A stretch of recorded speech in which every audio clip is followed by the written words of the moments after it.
session at this time. First item would be the invocation, and then secondly, we'll have Pledge of Allegiance led by Dave Hammond. I understand we have Pastor Steve Parks from Bible Baptist Church of St. Charles. Good evening, Pastor. Everyone, please rise. Please remove your hats.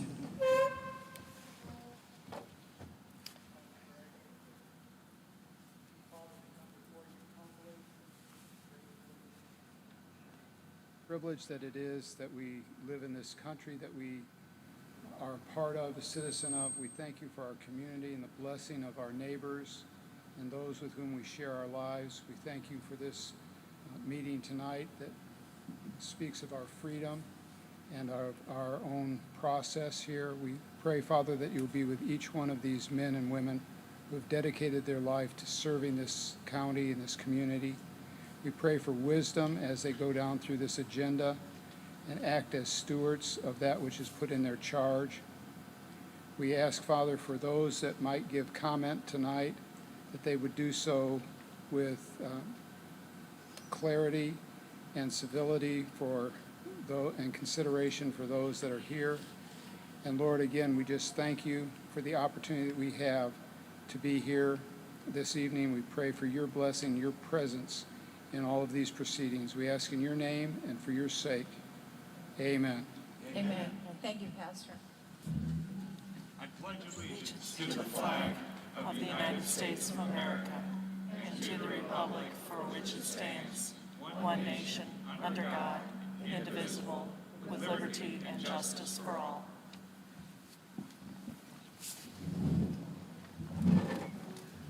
Councilman Cronin? Here. Councilman Brazel? Here. Councilman Elam? Here. Councilwoman Schneider? Here. Councilman Hammond? Here. Councilman Hollander? Here. Councilman White? Here.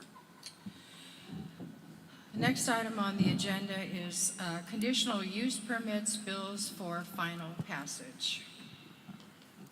Bill number 5073, an ordinance granting conditional use permit CUP 22-04A for an outdoor storage lot for automobiles, boats, trailers, and recreational vehicles to Lake St. Louis Boat and RV Storage LLC, property owners, and Ben Molitor, applicant. Any comments on this before we call the vote? Okay, please read the title and call the roll.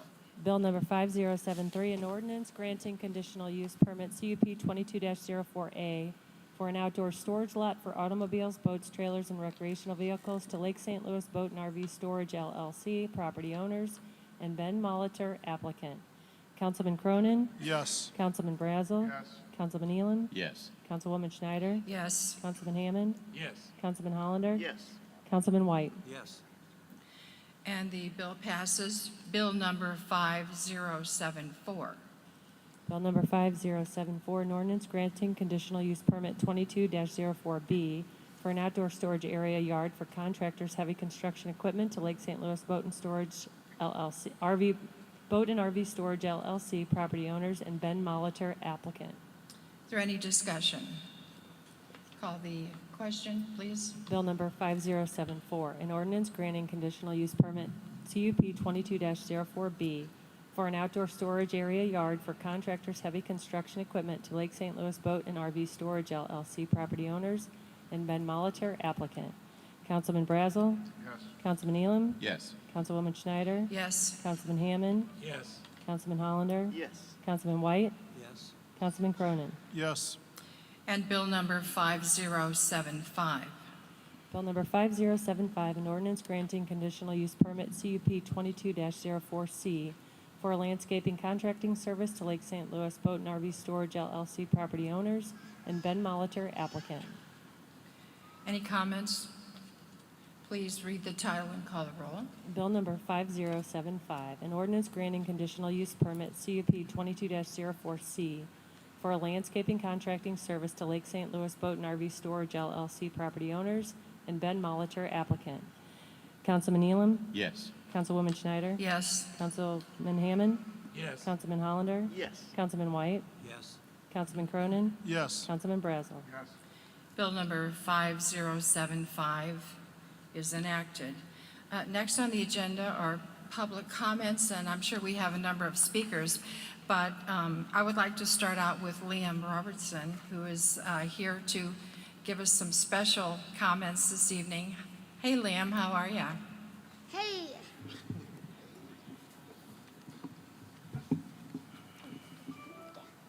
Liam's here with his parents tonight and has some important information for us. okay. Good evening. Hey, Liam. Hey. Good evening. My name is Liam Robertson, and I am representing the St. Charles County Youth Advisory Board. We are a group of students 13 to 18 years old from St. Charles County. We meet monthly to plan different events throughout the year.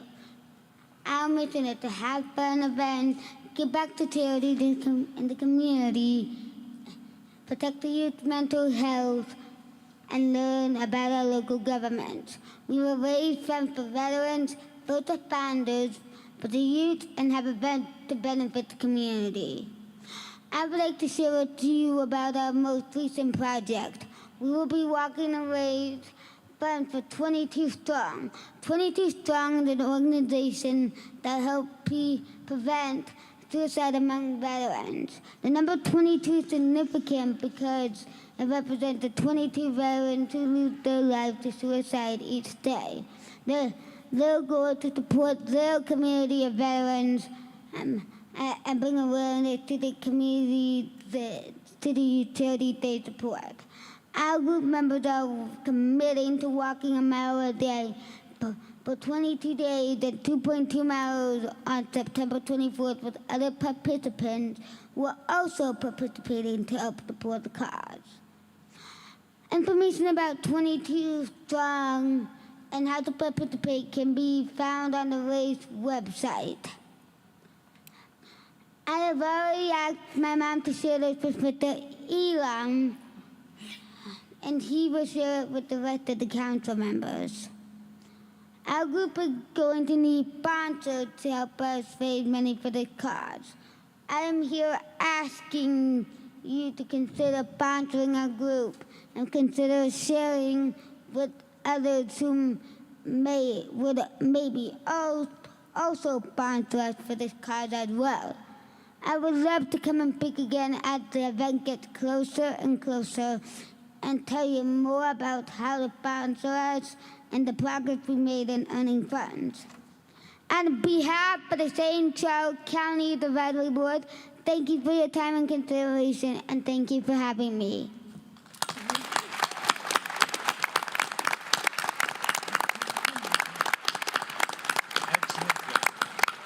Way to go, Liam. You definitely will be invited to come back.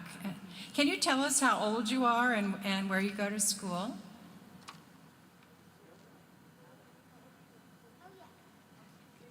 Encore. I am 13 years old and I go to Fort Zuma West Middle. I am entering 8th grade next year. Very good. Good job. I have a flag up there. That's one more round of applause for Liam. Good job, buddy. Okay, we'll Ja- proceed with our other public comments at this time. Josh Becker.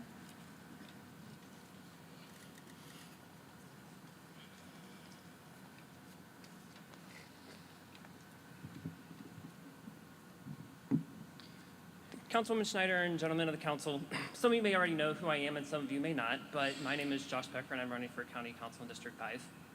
I'll be on the November ballot. I've been out speaking with voters and listening to our county residents on what the county wants to focus on, and I can tell you it isn't voting irregularities or spending money to investigate the April election. The residents just want a council that will work for them and focus on the infrastructure, our parks, and just stop being an embarrassment. Over the last couple of meetings that I've attended, I just couldn't grasp the concept of calls to investigate an election that, in the words of our Secretary of State and as stated by Mr. Cronin regarding fraud and irregularities, no, not any of it out of the ordinary. We have a few issues with every election because it's just not a perfect system. Question: if Julie Scott did not win her election in the Winsville School Board race, would we even be talking about this today? Probably not, because she's a Democrat who's elected by the people of Winsville. If a Republican was voted in, there would be crickets. By the way, do you see Democrats throwing temper tantrums over Donald Looney losing, or April Rivera, or Amy Robertson losing for Fort and Swinwalt School Board, or Justin McCoy or Christine Hyman for Francis House School Board? No, because we accepted the outcomes of the elections. I know for a fact St. Charles County is not as red as most think it is. St. Charles County is purple because the residents are sick of the lies and the BS that's being funneled into the county. There are numerous people out there who are moving on from the twice impeached ex-president Donald Trump and his baseless claims of election fraud and looking to the future of the county and our country. And we need elected officials who are going to always look forward and not look back. I also want to address another lie that's being pushed out by the county, that is being pushed out about our county executive and the council regarding shutting down St. Charles County during COVID. Fact, Mr. Ellman did not shut down the county. In fact, Mr. Ellman's ordered a stay-at-home order, which is different from shutting down. In fact, Steve Ellman did not mandate masks. Businesses make their own policies regarding COVID, and if they shut down or required masks, that was not at the direction of the council or Mr. Ellman, so stop pushing this lie. I have a master's degree in healthcare administration, and I've worked in healthcare for over 15 years. I know how scary, worrisome COVID is, but COVID is still around, and we also need to take precautions. But I agree with Mr. Ellman and the council that we do not need to shut down the county or enforce mask mandates because we now have vaccines and precautionary measures that everyone is aware of, and everyone can make their own decisions. Finally, I'm a Democrat that wants what's best for our county. Democrats are not here to defund the police, take your guns away, or stomp all over your constitutional rights, because we like our guns too, and we like having our freedoms not be infringed upon. Democrats stand for labor unions, equal opportunity, disability rights, racial equality, and so much more. What I can tell you is that there are Republicans currently in the state Senate and the House that are trying to defund the police, defund your education systems, defund our emergency services, defund the infrastructure, and they already have taken away a woman's right to choose. So think long and hard who you vote for in August and November. Vote for someone who has a plan in place for making the state and county better. Vote for someone who's going to work for you, and vote with your heart. Thank you. Thank you. Andrew Next speaker. Polachek. Who was that? Andrew Polachek.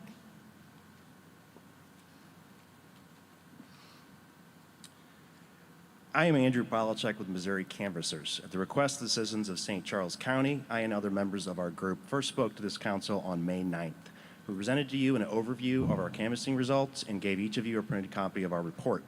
To date, other than Councilman Joe Brazel, none of you have contacted us with questions or shown any concern for the elections in this county. Instead, we have heard that our canvassing efforts have been dismissed because of hundreds of volunteers, which include surgeons, lawyers, realtors, engineers, analysts, tech experts, retirees, blue-collar workers, other concerned citizens have been working together for less than a year. Not sure why the 1-year mark automatically disqualifies. That would mean that anyone who has been working on a project for less than a year and comes to speak for the council should be disqualified, but they're not. It's only regarding elections that the council constantly deflects, saying your hands are tied, that Kurt Barr, the Director of Election Authority, has sole authority, and that grievances should be taken to the Secretary of State. Well, representatives of the Missouri Canvassers were invited to a meeting with the Secretary of State and his staff on June 14th. On behalf of the citizens of St. Charles County, our reps did tell Mr. Ashcroft that there are grievances in this county and that this council points to his door. The best way to describe the Secretary of State's reaction is, quote, rolling his eyes with exasperation as he went on to explain that he has no authority to step into St. Charles County elections. There are some statewide laws that need to be followed, but otherwise election authority lies with the counties. The Secretary of State cannot reprimand or remove Kurt Barr, which, by the way, is not what anyone has asked for, to our knowledge. But this council relies on Mr. Barr's words without any oversight, even when citizens come before you to tell you that they believe something is not right with the elections. We have multiple examples of Mr. Barr's inconsistencies. One example is from the May 9th council meeting when Mr. Barr spoke about the poll pad glitch in the April election. He said, quote, the Secretary of State is still looking into the figure to figure out if this is an inadvertent change or if this is truly a one-off glitch within our system. We don't know. That's still being looked into, end quote. You can find this at the end of the meeting recording for May 9th on the 2-hour, 12-minute, 20-second mark. At the June 14th meeting, our Missouri Canvasser reps took the opportunity to ask the Secretary of State about the outcome of the glitch investigation. Initial response was, what are you talking about? When told about Mr. Barr's public statement, the Secretary of State, his Chief of Staff, Deputy Chief of Staff, Legal Counsel, and the Director of Elections were speechless. Then told us there is no such investigation, and Mr. Ashcroft said he would like to see these remarks. We sent the link. Was this an embellishment by Mr. Barr, a fabrication, or just a rambling speech to pacify this council? All we know for certain is that it does not pacify the citizens. It is volunteers who continue to uncover the truth because elected officials refuse to do so.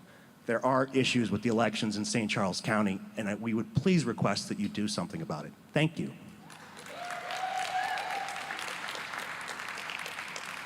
Next speaker. Judith Moorfield. I don't know if they can hear you very well, Claire, I'm sorry.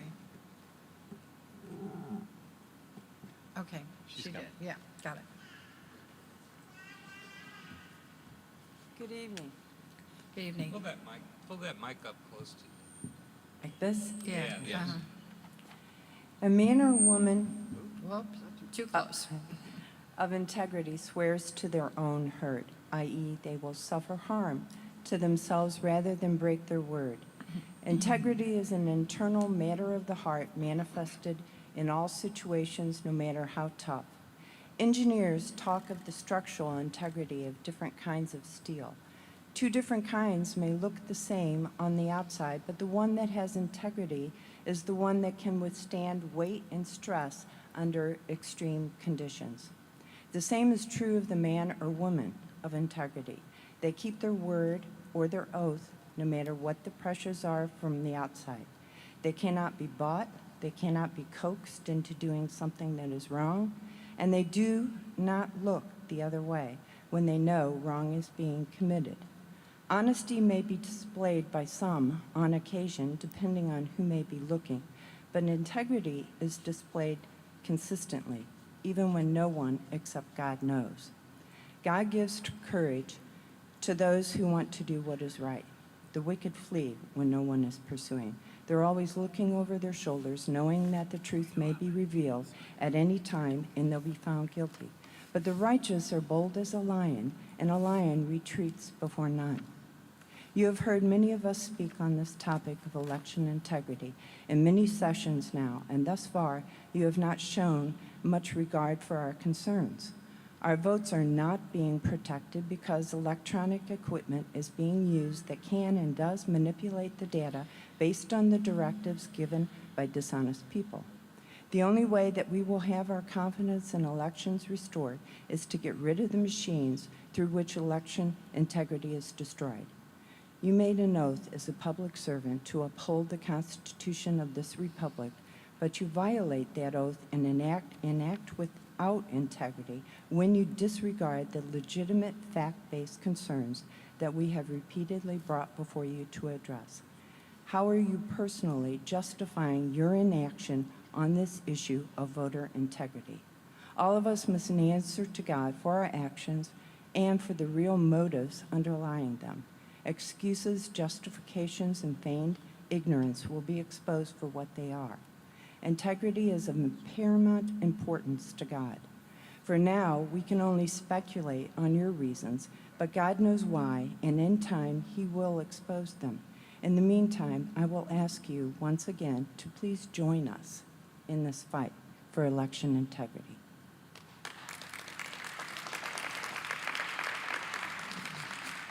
Daniel White.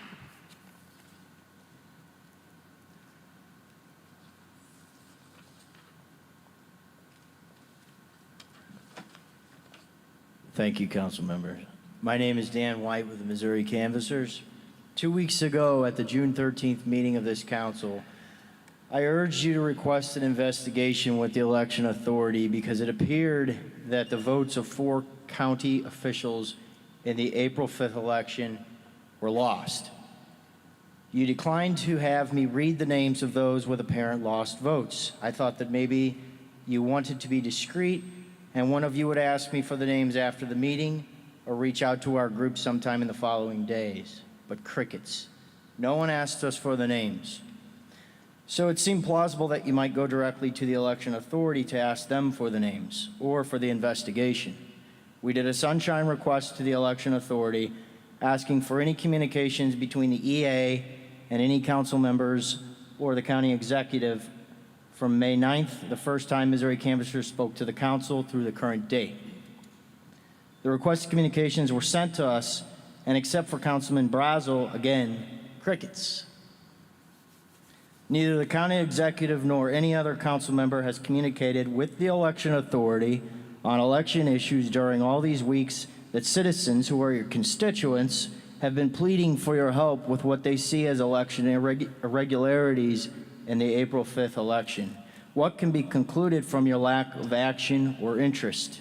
The votes of 4 of the top St. Charles County officials were not lost. You did not vote in the April 2022 election.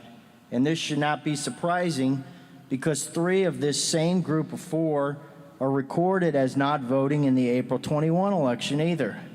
The April elections are municipal elections, the elections that are very specific to St. Charles issues.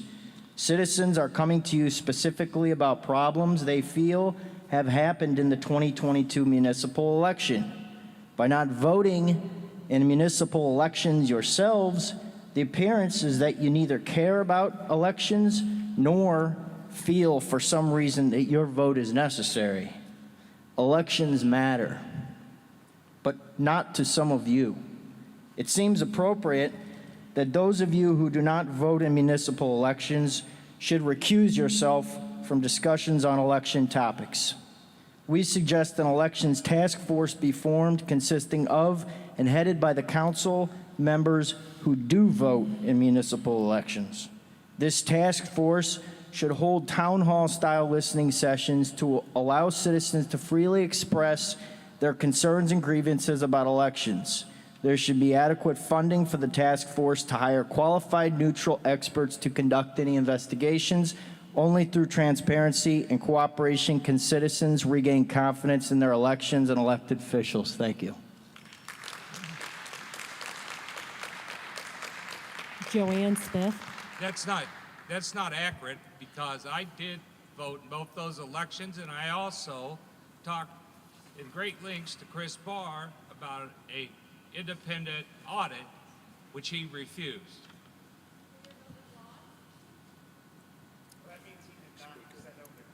Who is our next speaker? Next speaker. Joanne Smith.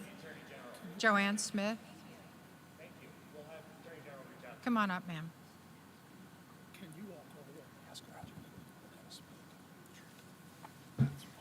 Okay, this is pertaining to RZ 22-10. As the president of the Homeowners Association and on the Board of Trustees in the Bluff subdivision, I'm representing the homeowners in my subdivision who are within 1,000 feet of the property mentioned, asking for rezoning, and many of the other 92 families who also live in the Bluffs. This area of the county is peppered with thousands of homeowners or more. There are approximately 400 homes alone surrounding and including my subdivision. Most all of us live in this area due to its natural scenic beauty and wildlife.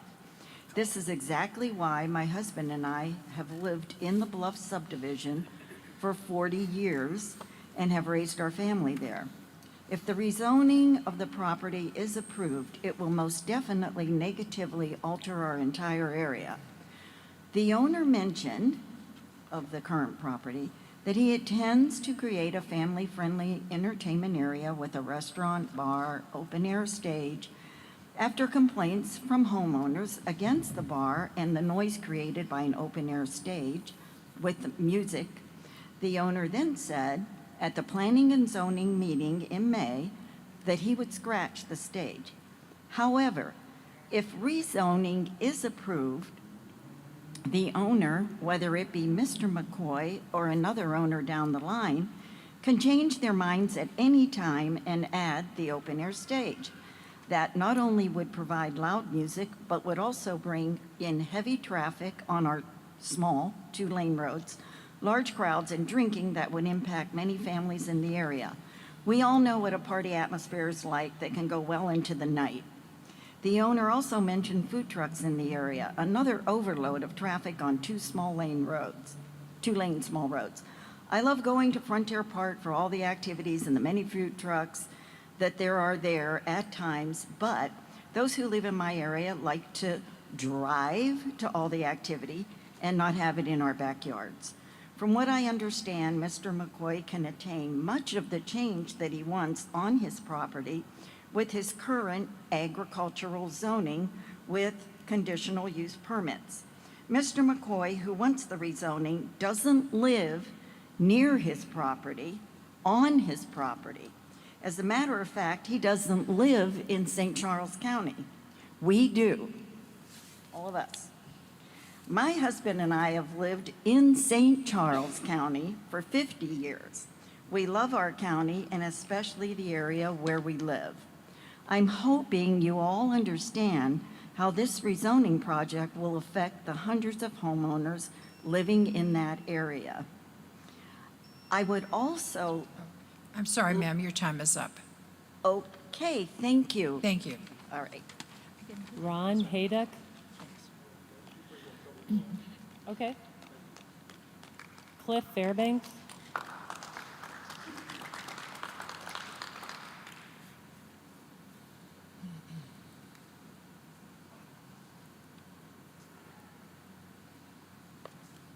Yes, my name's Cliff Fairbanks, and I live in the Oak Forest Hills subdivision, which is also on the Bluffs area. And I think everybody in our subdivision pretty much sees this as a big noise factory here with the rezoning of the Tees Farm. We're up on the hills. It's going to be a big amphitheater effect, and it's just going to, with all the activities, the outdoor activities, we'll have the drinking, we'll have the food trucks, we'll have the pickleball, we'll have the music, and who knows how late into the evening or night it'll go on. And just, the 2-lane roads and the whole thing is not going to support this whole situation. And I understand this has been tabled because the owner I've heard rumors that he wants to talk to everybody in the subdivision. I really don't see that happening, and I haven't heard of him talking to anybody. And even if he did, I don't think anybody's going to change their mind on this whole situation, because we know even no matter what he says, if he sells the property tomorrow, these people, once they get their rezoning, they can do whatever they want. So I know this is tabled right now, and I would encourage the council members to get this off the table so we can vote on it, so everybody doesn't have to keep driving up here every 2 weeks.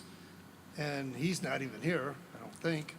So why should we continually waste our time? Why don't we vote on this thing and just get it over with? So thank you very much.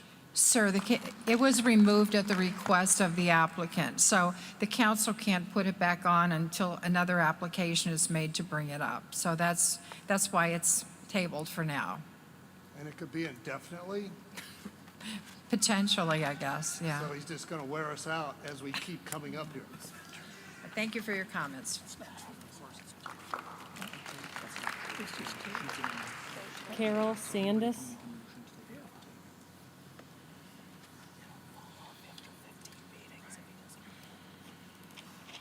Good evening.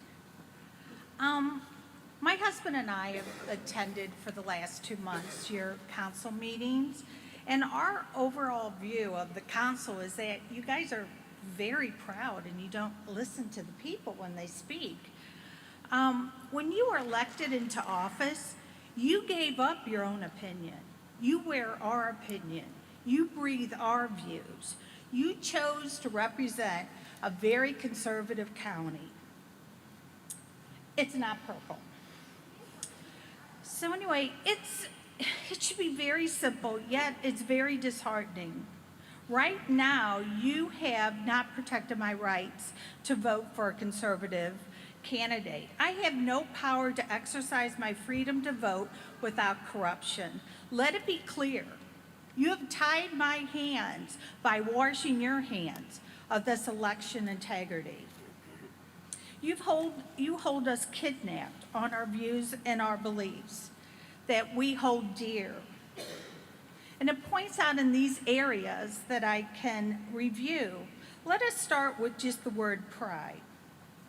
This is not a positive word in the Christian belief. Matter of fact, there's 153 verses that speak against pride. Yet, the whole month of June, we are forced. It is forced down our throats. And not just the word pride, but the culture and the woke culture. Today, the Christian people's rights are being stripped away. Baseball players are being threatened and fined if they don't go along with this. And it's against their religious belief. What about the Christian baker that lost her business when she was forced to make a choice on this?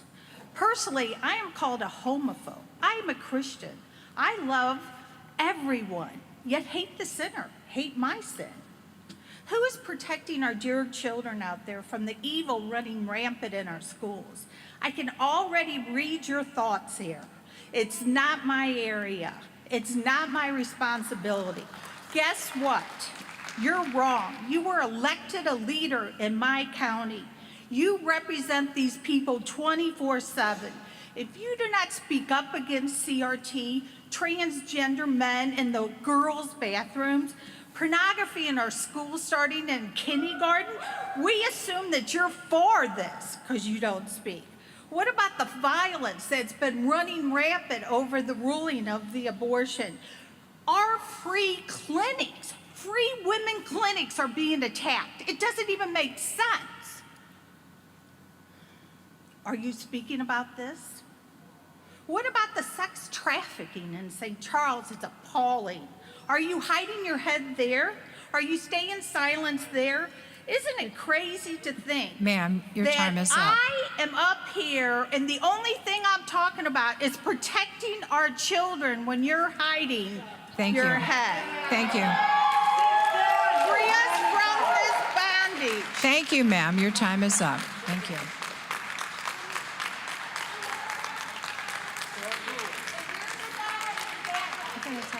Mike Stokes. Next speaker. Is that all? No other speakers? Oh, I'm sorry, sir.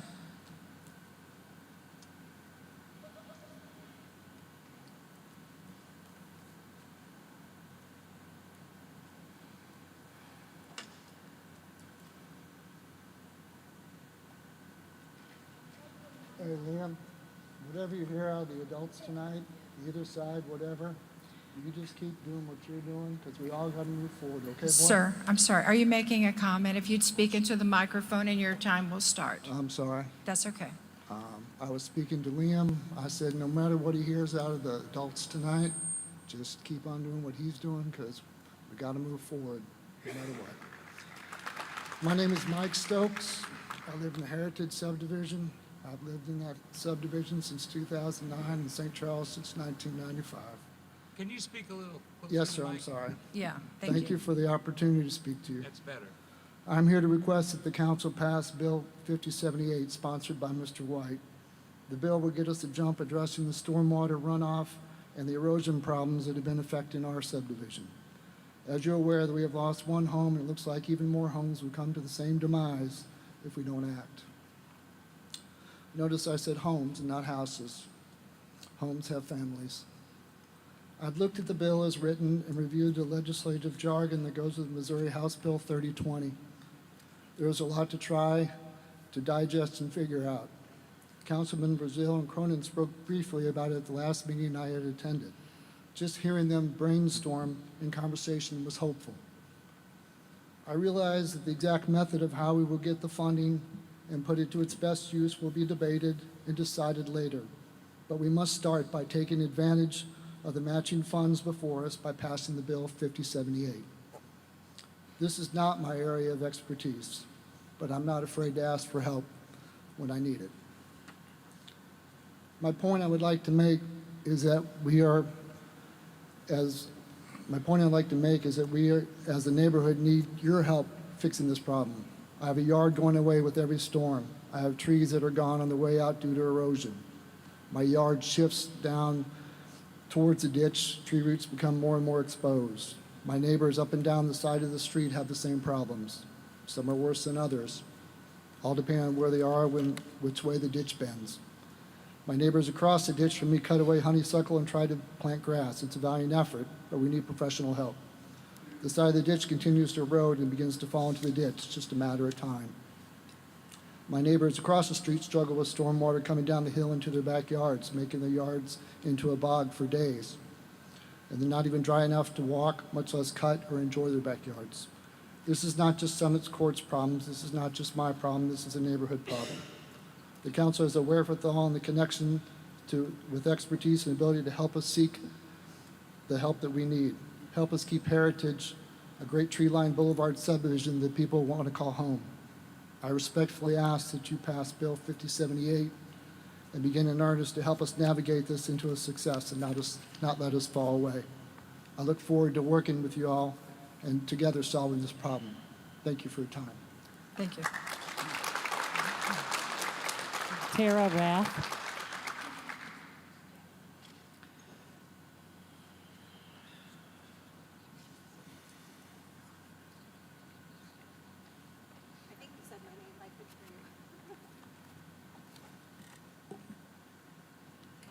Hello, good evening. Sorry, it's a little hard to hear back there. So I'm Tara Rath. Thank you for letting us be here tonight, for everything that you all do.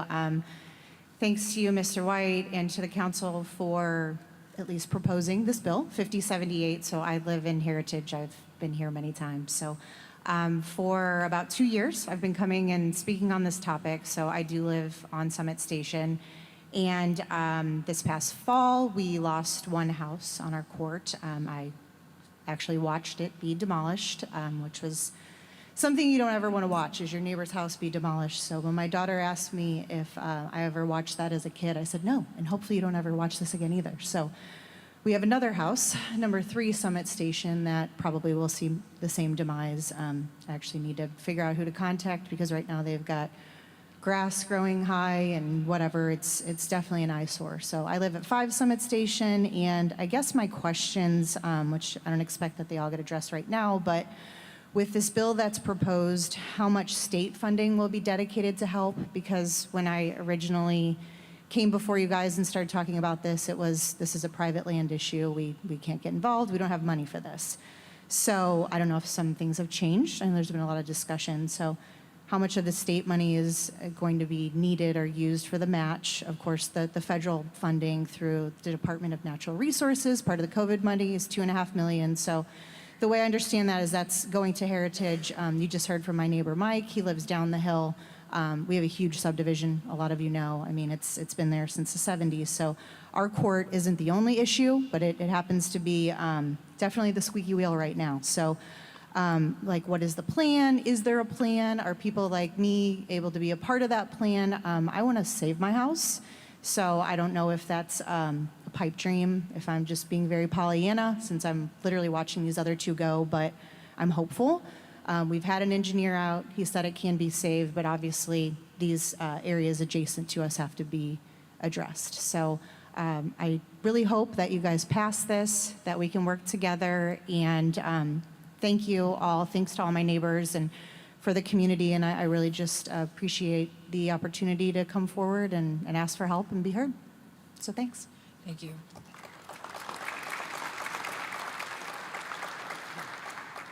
Jen Olson.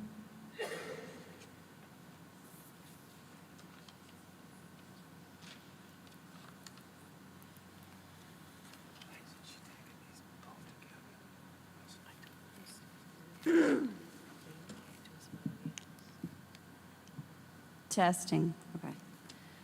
Hello again. I'm Jen Olson. At the last meeting, a fellow citizen addressed her concerns about the atmosphere and lack of decorum in these meetings. She condemned the community for wearing jackass shirts with Mr. Cronin's face on it, but then failed to mention that during a prior meeting, Mr. Cronin went on a public rant about why he thinks Arnie, a community member that disagrees with him, is a jackass. He then engaged in a physical confrontation with Arnie after the meeting. This is an example of the opposition not playing by the rules and twisting the truth to push a narrative. The jackass shirts were worn in solidarity with Arnie. She's also expressed her deep concerns for citizens daring to recall truths about our history, our duties as citizens as laid out by our founders, and interpretations of how and why the Revolutionary War began. These historical truths are apparently offensive. That is unfortunate. I wish that she and others could understand the potential ramifications of her activism to silence the citizens while empowering tyranny. Try as they may, we will not be silenced. Since the last meeting, I've received an increase in terroristic threats on my Facebook from people who run in the same crowd as her. I was told that they know where I live. They mentioned my children. One person even told me that the Lord spoke to them and told them to let me know my mother should have aborted me. This is yet another example of the opposition not playing by the rules and using lies, threats, and intimidation to silence people and twist the narrative to push their agenda. To clarify, the opposition are those who wish to silence dissent, stand against our God-given rights, and demand the world bend over backwards to make them comfortable at the cost of my freedom. When I say play by the rules, take me, for example. I come hang out with you folks twice a month to exercise my right to petition the government for a redress of grievances. I play by the rules. Most everybody here does, even when we disagree with the politics. I don't stalk their inboxes or drag them through the mud or dox them on social media. I don't lay in bed at night and obsess about how to ruin their life. They don't play by the rules. They use violence, threats, and intimidation against the public when they disagree politically, instead of engaging in political activism and addressing their elected officials to effectively change public policy. They do this all while claiming the moral high ground and playing the victim. Nobody's buying it anymore. Lastly, in regards to our powerless elected sheriff, if the main concern of this body was the potential for a lack of law enforcement experience by the elected sheriff, Chapter 57 of the Missouri Revised Statute says the sheriff must be a licensed peace officer on the day he takes office. If that's not good enough, why don't we just amend the requirements to run for sheriff? In 2019, a federal court in California ruled that it is constitutional to require law enforcement experience to run for the office of sheriff. A constitutionally elected sheriff plays a vital role in ensuring the security of a free state. Thank you.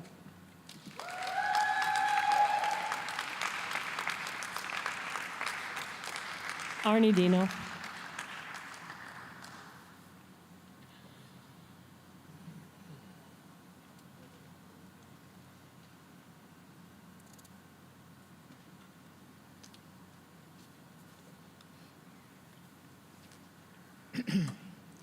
Thank you very much, members of the council. My name is Arnie C. A.C. Dinoff, County Public Advocate, running to be the next St. Charles County Executive. We, as citizens, are still waiting for the fair police investigation by the County Police Department.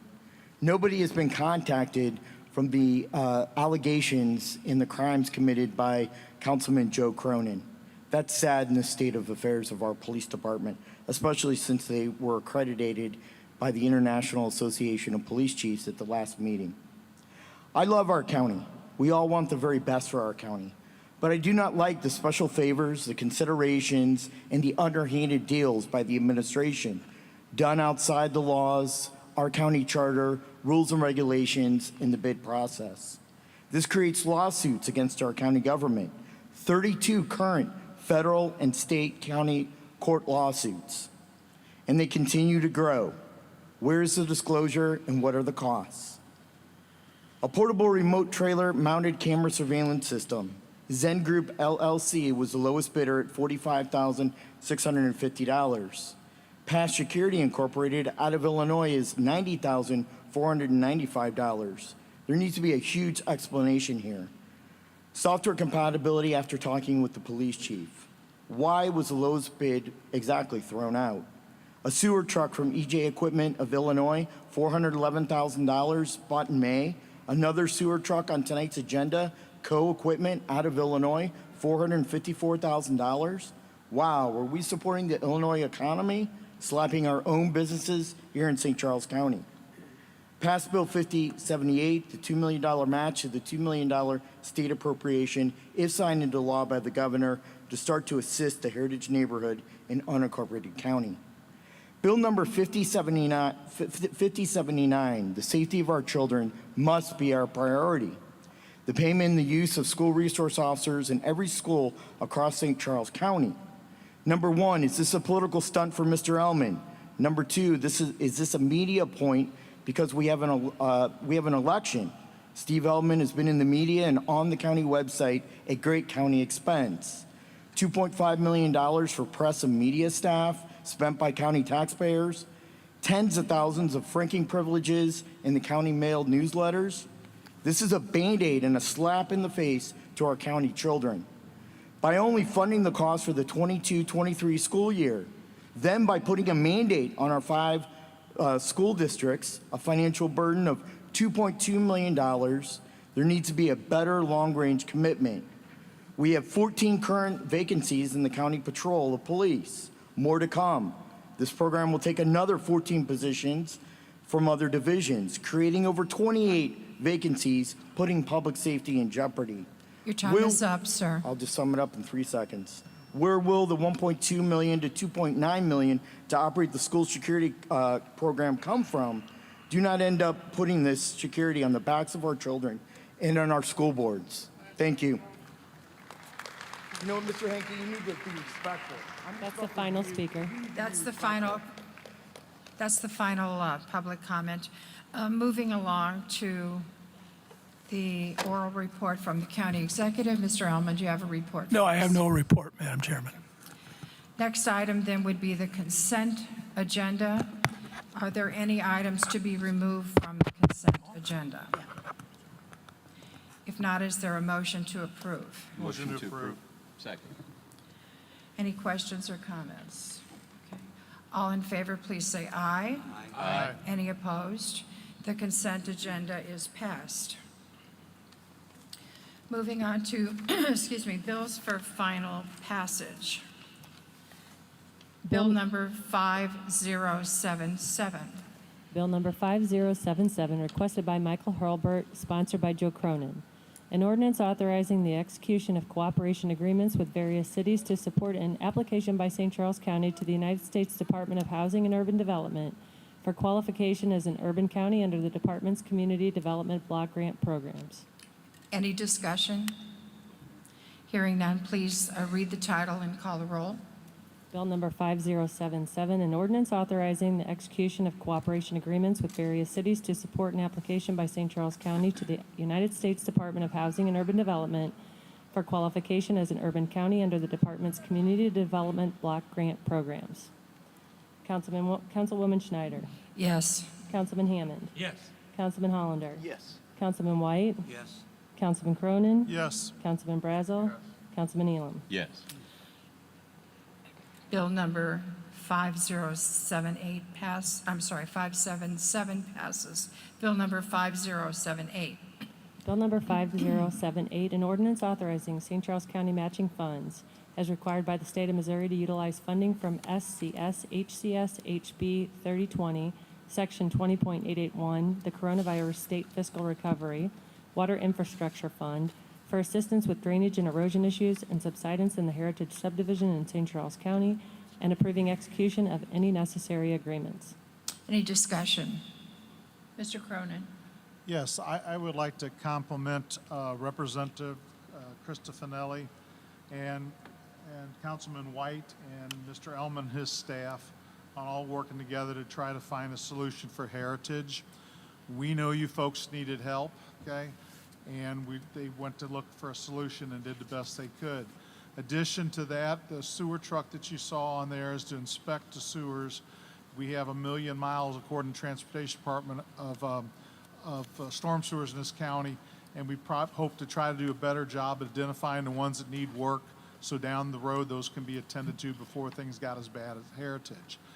Beyond that, I started doing some work looking at ways people fund storm sewer repairs and replacements, and most cities and towns and counties do it with through water sales and sewer services, which we don't have that luxury in this county. So rest assured that this is an important issue to us, and Councilman White, myself, and county staff will continue to work on it. Mr. Brazel, you had a comment? Yeah, I'd like to thank, is this on? I'd like to thank Mr. Tim Baker, who is a local engineer, lives in the area, who actually called up Senator Bob Onder and Christopher Finelli, and they had them meet them at a town, or at a meeting, a subdivision meeting in Heritage. And I would say that Bob Onder and Christopher Finelli, with the encouragement of the Heritage subdivision, were the ones who initiated the ARP money for the $2.5 million. And otherwise, this thing was sitting stagnant, and that's exactly what happened. Now, I am very happy that Mr. Ullman and the county got on staff to match the funding, which is good. So it is a team effort that everybody put into this, to realize that infrastructure is a priority of government, security and infrastructure, and to let people's houses fall into a hole is terrible. And the fact that the county set on this as long as they did is horrible. The folks that live in Heritage live there for a long time, and the one reason that they're having so much volume of all the growth in our county, which we're having growth and that's expected, but Someone could argue that it's not controlled growth because you're building all these houses in subdivision, pushing all this water down on Heritage, and these people's houses are falling in a hole and nobody did anything for years. And that's unacceptable. That is absolutely unacceptable. That's why we pay taxes. It's for infrastructure and security. Those are the main obligations of government and protecting people's rights. Any other comments or discussion? Okay, hearing none, please read the title and call the roll. Bill number 5078, an ordinance authorizing St. Charles County matching funds as required by the state of Missouri to utilize funding from SCS HCSHB 3020, Section 20.881, the Coronavirus State Fiscal Recovery Water Infrastructure Fund, for assistance with drainage and erosion issues and subsidence in the Heritage Subdivision in St. Charles County, and approving execution of any necessary agreements. Councilman Hammond? Yes. Councilman Hollander? Yes. Councilman White? Yes. Councilman Cronin? Yes. Councilman Brazel? Yes. Councilman Elam? Yes. Councilwoman Schneider? Yes. Bill number 5079 passes. Oh, sorry, 78, I'm sorry. Last bill for final passage is bill number 5079. Bill number 5079, an ordinance authorizing the county executive to execute an agreement with the school districts of Francis Howell, Orchard Farm, Fort Zumwalt, Washington, and Wentzville to place school resource officers in the elementary schools located in the unincorporated area of St. Charles County during the 2022-2023 school year. Is there any discussion? Please read the title and, oh, I'm sorry, yeah. I would like to thank Mr. Ellman for bringing this up. This is a great plan and a great idea. I guess we'll just, during budget, whoever made a comment out there, I think it's important that we do work with the schools to fund this for the following years. This just can't be a one and done year. We got to keep this up. This is very important to our security of our kids. And having police in the school is a very good role model too. And so that's a good point too for having resource officers in our school. Okay, please read the title and call the roll.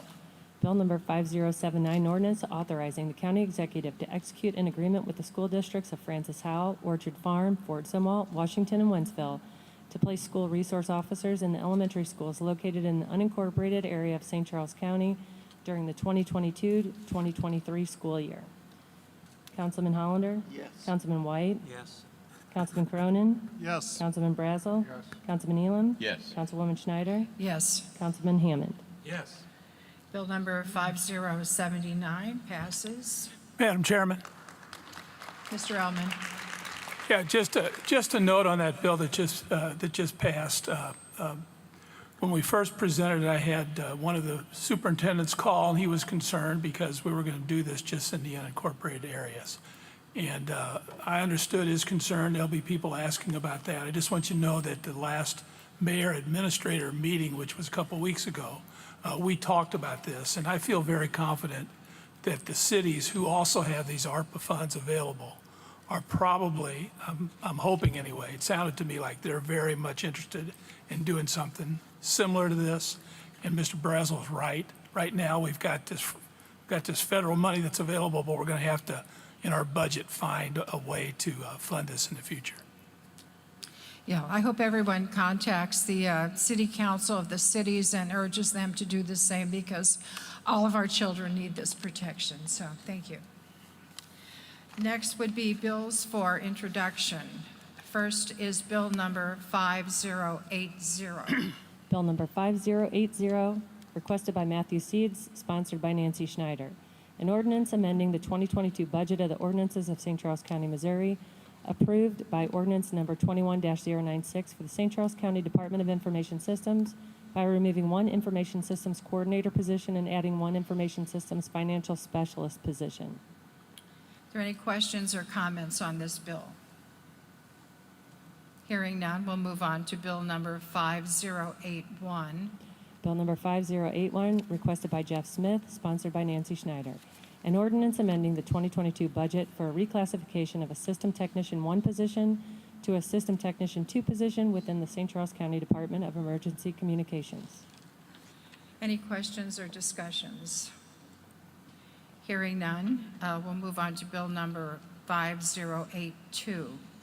Bill number 5082, requested by Steve Ellman, sponsored by Nancy Schneider. An ordinance waiving liquor license fees for certain concessions operations of the Parks and Recreation Department of the City of St. Charles for the period July 1st, 2022 through June 30th, 2023. Whereas the St. Charles Parks and Recreation Department requests the fees for liquor licenses for certain concessions operations of the City of St. Charles Parks and Recreation Department be waived. Now therefore be it ordained by the County Council of St. Charles County, Missouri as follows. Section 1, the county registrar is hereby authorized and directed to waive liquor license fees for the City of St. Charles Parks and Recreation Department facilities in Blanchette Park, McNair Park, Mueller Park, and Wapahorse Park for the period July 1st, 2022 through June 30th, 2023. Section 2, this ordinance shall be in full force and effect from and after the date of its passage and approval. Any comments or discussion or questions for staff? Okay.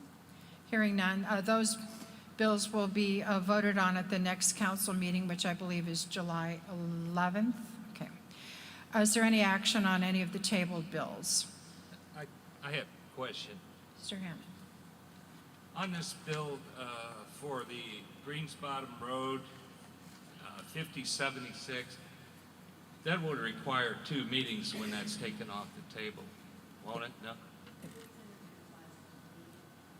I'm sorry? No. It's Can't already hear been you. introduced, so Okay. it can be recalled and voted upon. Unless there's some sort of an amendment to the bill or something of that nature. It Yeah. can be recalled and amended Yes, it in could. the meeting. Right. And gone from there. Okay. Yes. Yeah, Mr. Cronin. I had spoke with John White and asked council staff to contact all the folks that sent letters of opposition to the Greens Bottom project. And I would hope if you would contact council at sccmo.org and tell them you have concerns. We'll maintain a mailing list so we can keep you notified in case this comes back before the council again. We want you to know and it may take a while before the applicant comes back up. So if you want to, keep in touch with these ladies and we can tell you the status of that bill down the road, okay? Great, thank you.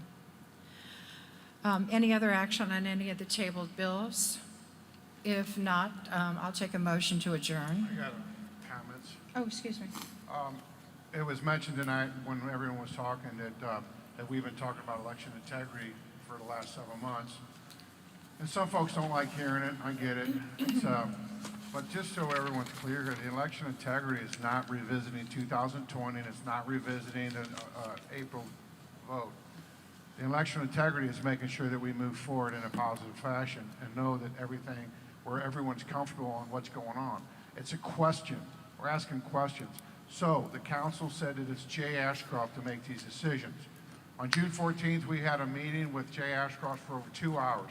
We had 3 election attorneys join us, and I had the Missouri canvassers and some other citizens. We had about 10 people in the meeting. He had his whole team in there with his legal staff. We had a great conversation. The problem with the doing any kind of audit is because the election, that Tuesday when we met with them, the election started that Friday on absentee ballots. So no judge would issue an injunction on any kind of recall or any kind of forensic audit. The election already started for this year. And we're not talking about revisiting the last election. So what and Jay Ashcroft also said that he cannot audit or order an audit. The council can't do it either, but they can fund it and they can encourage Jay Ashcroft or Kurt Barr to do it. Now, I had a meeting with Kurt Barr last week. I met with him and with Mark Parkinson. We had a long, good conversation. And so everybody knows this isn't like shouting and yelling or thinking anybody up here is dishonest or anybody up here is trying to manipulate the vote. That's not what this is about. This is beyond our control. These are with electronics and logarithms and stuff like that we may not understand myself. But the question is, don't you think that we would want to know for sure, even if you don't agree with what people are trying to do with auditing an election, wouldn't you want to know? I mean, so why is that such a hard question? It's not a Democrat or Republican issue, and it's an American issue. And that's what we need to know. So if the people who are asking for an audit is so wrong, then so be it. That's great. They were wrong. That's even better. That's even better. Now we know that our elections are solid. And that's what this is about. So in this August, we have an election. And so we have to depend on all of our citizens, Democrat, Republican. It doesn't matter. I don't want anybody cheating. Nobody. So what we have to do is make sure everyone has to keep an eye on how this election goes through. It's not going to be Kurt Barr or Mark Parkins or any of those guys cheating or pulling levers or pushing buttons. That's not what this is about. So what I'm asking all the citizens in this county is just to keep a watchful eye on what's going on and how it goes down. It's not about Democrats, not about Republicans, not about whatever. It's about an American vote. It's our election. It's somebody else's but ours. It's ours. And so that's what this is about. So what we do is we collect evidence on August 2nd. If there's a problem or you see something that looks funny, then that's evidence. Because now we know if you believe it, if you don't believe it, that there could be potential problems. And that's what we have to do as citizens. We owe that to each other. And that's that. Any other announcements or comments? So I would just encourage everybody to come out for the 4th of July parade in O'Fallon. I found out today I get to MC the parade, so I'm excited about that. So come on out and be American on the 4th of July, especially all you 1776 folks. We'd love to see you come out and be a part of the parade. So come out and enjoy the 4th of July. Just be careful, be safe. And with that, I would motion to adjourn. All in favor, say aye. Aye. The meeting is adjourned. Thank you, everyone.